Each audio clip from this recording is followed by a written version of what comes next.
those of you who are online, um, oh, oh, wait, sorry about that. Try this again. Hang on. What in the world am I doing wrong? I have to figure out how to turn it off. There, got rid of it. Okay, try that again. So, as I was saying, those of you that are online, if you would mind sharing the link with your friends and family who may be on another platform, just share the link to the Facebook so we can share the message with others. I had a report just a minute ago. We have at least 12 online, so we want to welcome all of you. And no, there's 21 now. 21 now. And a lot of them don't enter their names. Hi, everybody. God bless you. Well, I wanted to tell a joke, as I always do, as you know. And this man, his dog died. And I know some of you have lost pets, and we certainly have recently. And he went to I'm going to pick on the Methodist pastor in Delta, and he said, Pastor,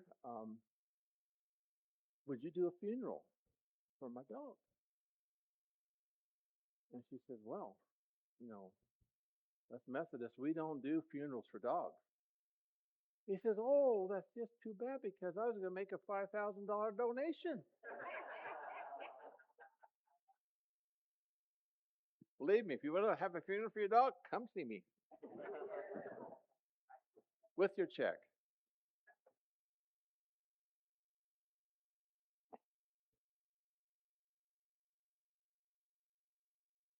Let me ask you something this morning. When's the last time you really feel rested? I'm trying to think that too. At 12 o'clock this morning, guess who climbed on top of my chest and looked at me like a little dog? He wanted me to take her out. And then, of course, the rest of the night, you know how that goes. If you're like most of us, it's been a while since we've had a really good night's sleep. I mean, I'm not sure what good night's sleep means, but yesterday our nation threw this big party, and some of it worked out pretty well, and some of them didn't work too good because of the weather or whatever it might have been, the problems that we had. Well, we would usually see fireworks, in Delta at the park, Confluence Park. It was silent last night. But I did talk with my grandson, one of them, who was Nick, over in Denver, and he said, boy, the fireworks are going like crazy over here. So, other places in our country, this is a huge country, we're able to celebrate. So we celebrated in our own way. And I suspect maybe, Kathy, at your house, you may have the flag a little bit off kilter because she had a big party at the Veterans Memorial yesterday. And she said, what was $1,500 you raised? $1,332 for the veterans at the park yesterday. Yay for the veterans.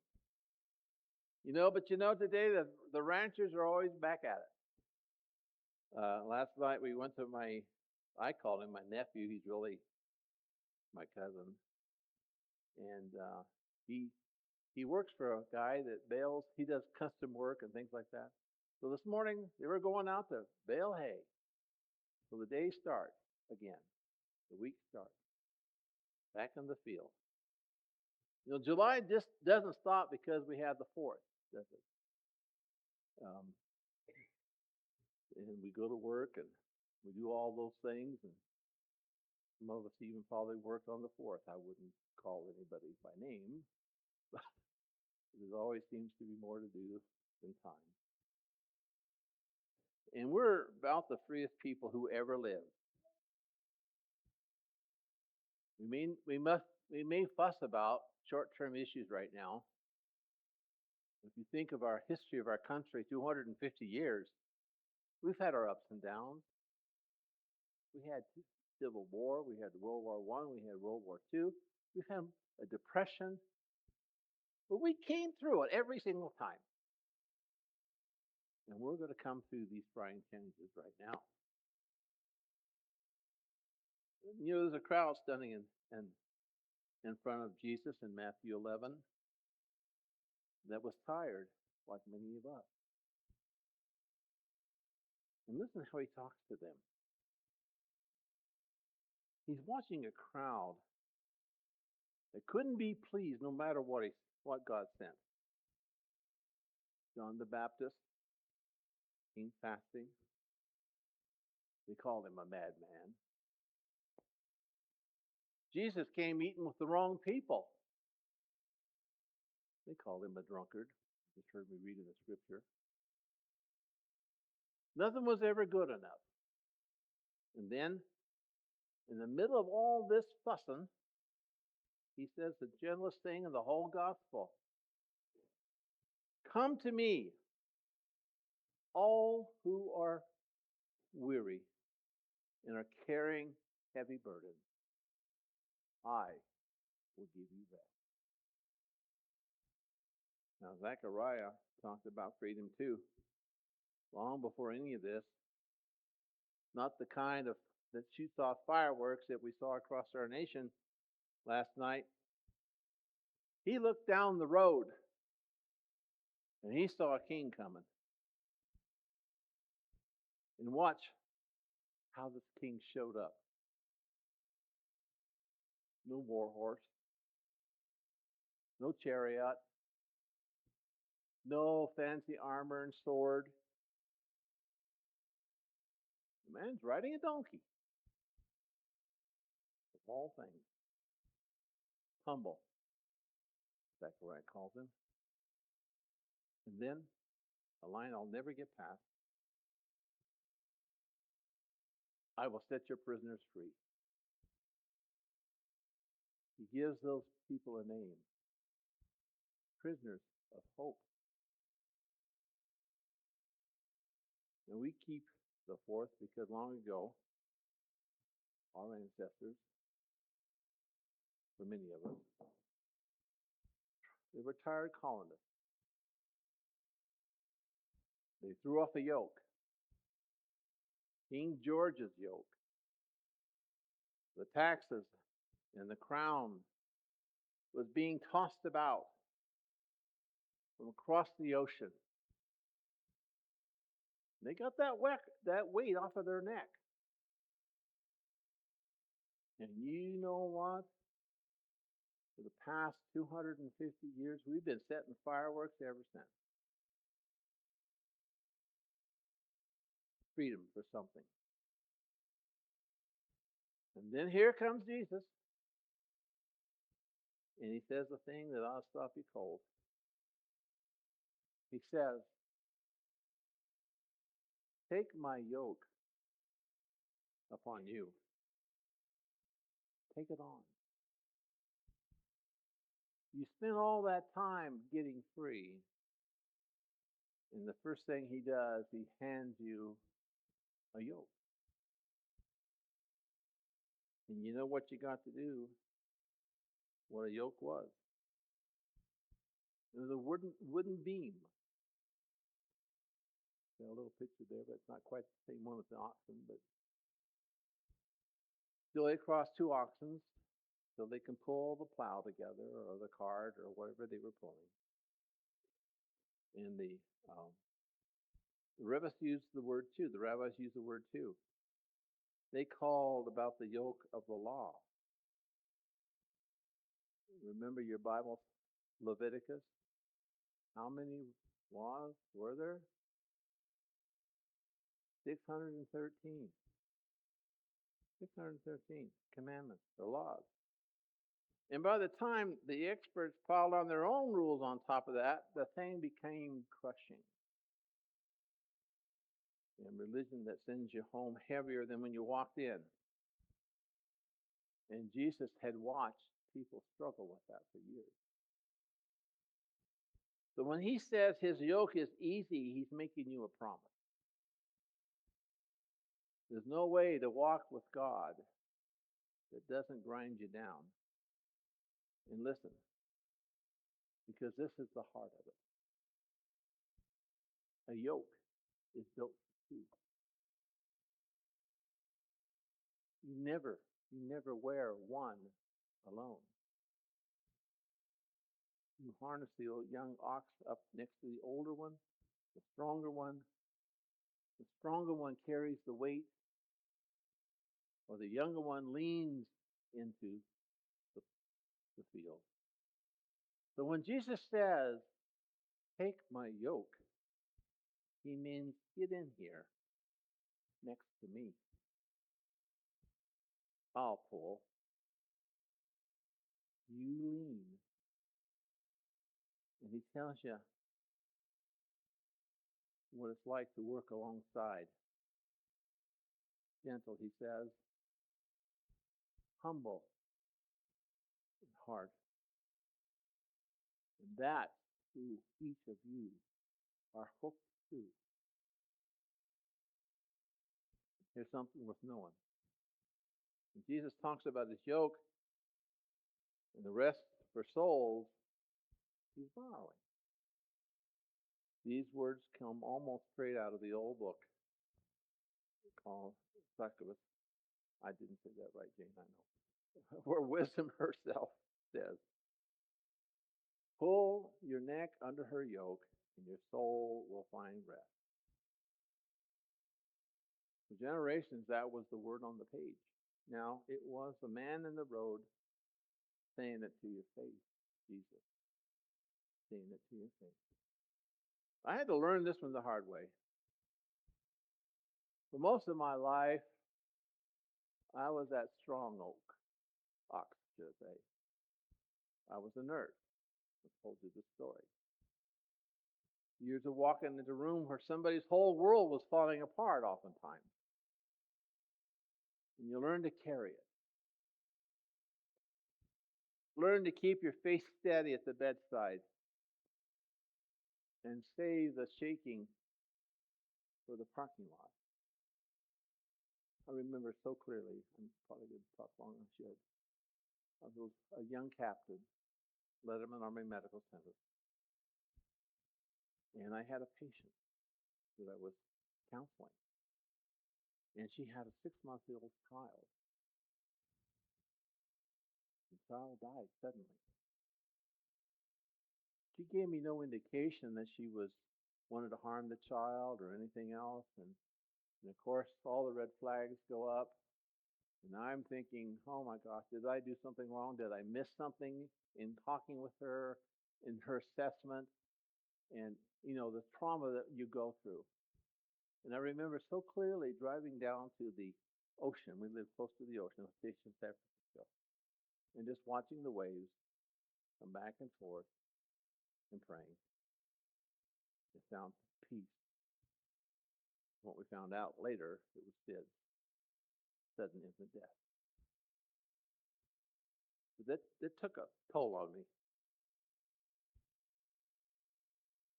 Now, I've been married for this man, Dan, for over 40-some years.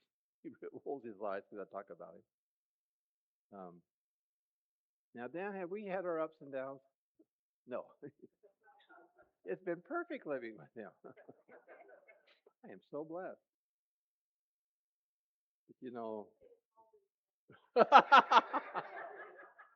Maybe. maybe. We've walked life together through a lot of things. Joys and happiness and the death of a child, and the death of our parents, and the death of a brother and a sister. All the things that happens to you in life. And here's what I know about a yoke. Each of us got his own to carry. And there's one that lays across both of us, both Dan and me. And we try to pull it together most of the time. Now, these days, as you know, I'm a pastor. And I'm at the church, and I'm at church events, and I'm visiting folks, and visiting those that are sick, and having funerals, and all the things, visiting those that may be dying. All the things that you do when you put on this collar. The expectations. Dan, he never signed up for any of this. This wasn't his deal. He didn't ask to be the first man of this church. I gave you that title. The Baptists say the first woman, hello, first lady.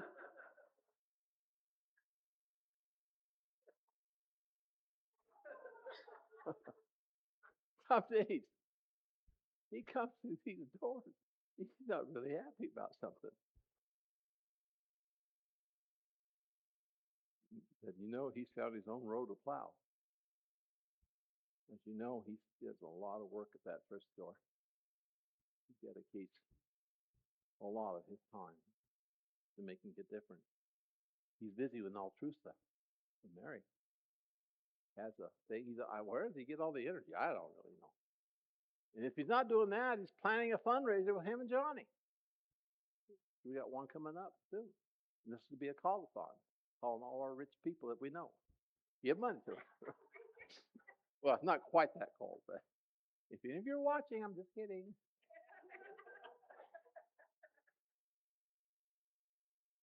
His half time is unbelievable.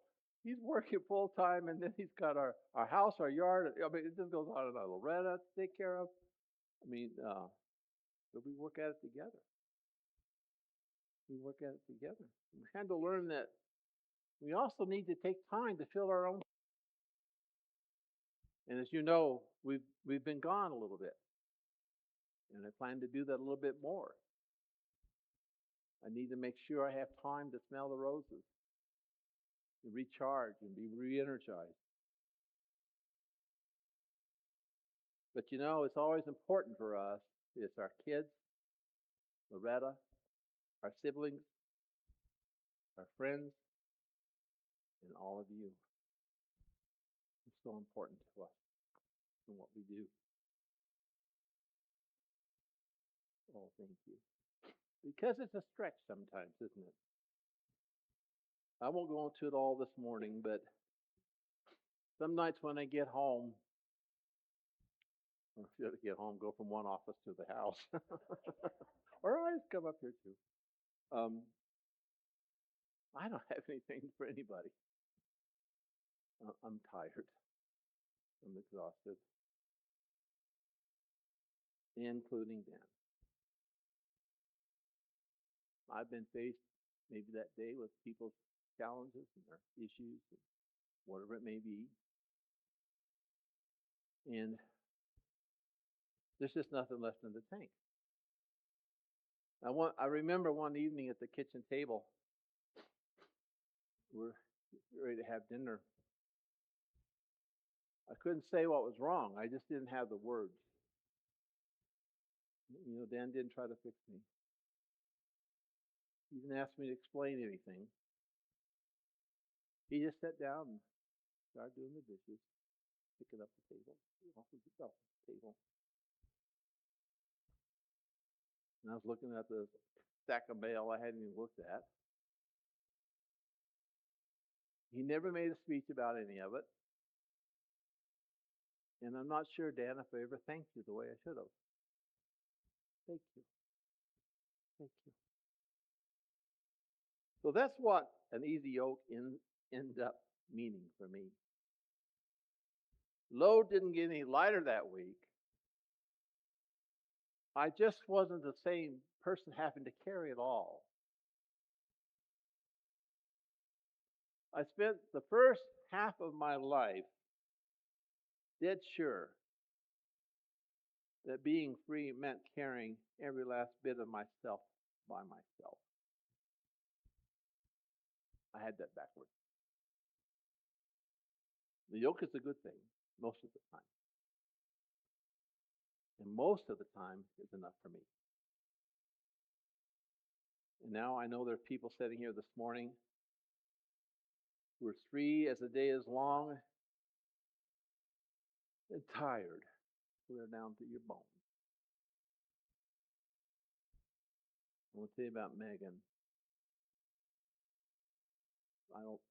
Folks probably don't know her, but she's 34 years old. She has two little ones, and her mama just moved in because she has dementia. It got bad enough that she couldn't live alone anymore. And so Megan runs the kids to school, drives her mother down to Grand Junction to the medical appointments, answers her work email sitting in the parking lot, lies awake one morning and she told me, thinking, I'm failing everybody. I just don't seem to get it together, get it all done. She was exhausted. Maybe some of you can identify with Megan. Some of the things going on in your life, the multiple demands you have. If you did, hear the one voice that won't lay one more thing on you. It doesn't say do more. It says come to me and I will give you rest. And this is where Zachariah met and Jesus met up. Prisoners of hope, that is us. Still hauling things around. Still stuck in a good bit of it. Held by hope that won't turn us loose. The freedom Jesus is handing you today, this weekend, isn't freedom to finally manage it all alone. It's the freedom to quit pretending. To quit pretending. In church, you don't have to clean yourself up first. Well, it might be nice if you took a bath, but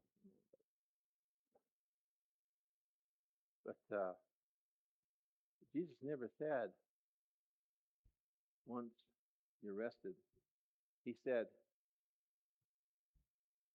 "Come to me because you're tired." And right there is grace. The whole thing in a word. He's headed your way. He's headed your way before you even opened your eyes this morning. In a few minutes, we're going to sing some more songs, hear some more music. And I want you to feel that spirit, be uplifted.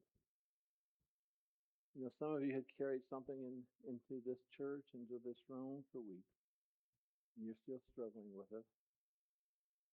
You can lay it down right now, right this moment. You can let it down. You can let it go. The world will go on. It will go on. Nobody's going to grade you on it. Just come.